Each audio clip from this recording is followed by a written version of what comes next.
and welcome to the Watches TV, and we're about to meet Mr. Tim Sayler, Chief Marketing Officer of Breitling.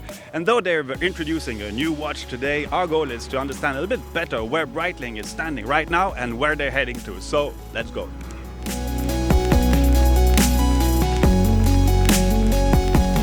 This is another key launch. If you look at our portfolio, we have the professional segment, and this is a completion and an addition to the professional segment where we go from kind of the very much adventure or aviation watches into sports, right? Which is another topic that Breitling used to be strong in. Breitling used to sponsor many, Tour de France, Giro d'Italia.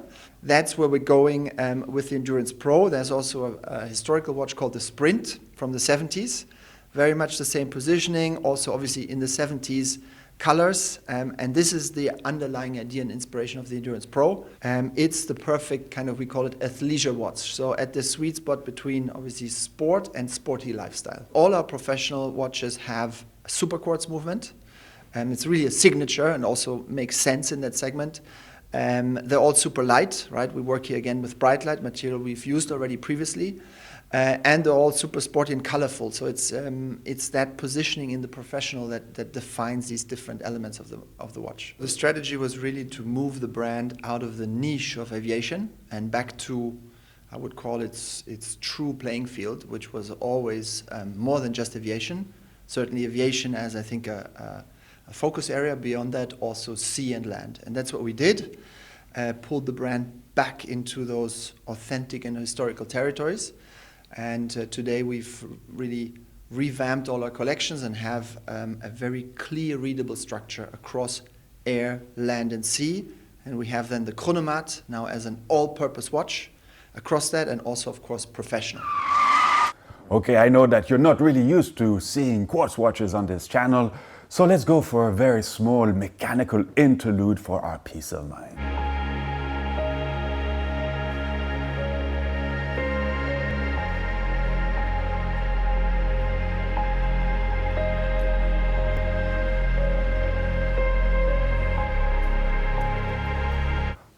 Okay, that feels good, right?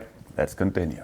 We believe Breitling has really a unique position as a casual and inclusive and also sustainable brand. So for us, this accessibility is key. We don't want to be in these sort of, call it cliche, typical luxury sports, Formula One, yachting, that are actually not accessible at all.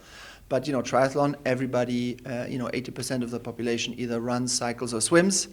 It's still aspirational, but it's also accessible. So it's very much a strategy to position Breitling in those areas in line with this casual, inclusive positioning. Breitling, we want to stay firmly in the price point. I mean, the core is between, call it 3,000 to 8,000, and this will always be our playing field.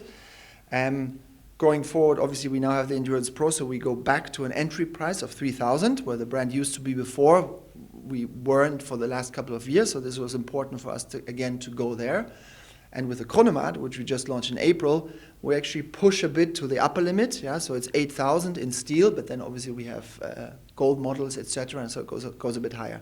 But that's where Breitling wants to stay. We think this ostentatious luxury with barriers between the brand and the customer, it's finished, and this customer feeling is even accelerated now through coronavirus. So we were lucky because we positioned Breitling from the beginning as a casual, inclusive, and sustainable brand. So we wanted to break down these barriers. We do it by the way we communicate. We do it through our boutique concept, where you should feel super at ease when you come in. And we see that also working extremely well. We had always big digital ambitions. Obviously, for many others, the corona crisis has accelerated this drastically, which if there was any good in this, it was that. Because during this lockdown and this crisis where everybody's obviously physical distribution was closed, we completely step changed and accelerated our digital kind of timeline. We now have e-com in over 30 markets, so we almost have literally global coverage, which I think is quite an exception. And we see the business picking up quite strongly. So it's definitely for us a growth strategy, and it's already working. but we see it as part of obviously a customer strategy, an omni-channel strategy. So when you go on the Breitling website, you can either take a boutique appointment wherever you want to go, or you can obviously buy online. So it's really that's the system we're building. Great. Thank you very much for your time. You're welcome. Thanks for having me.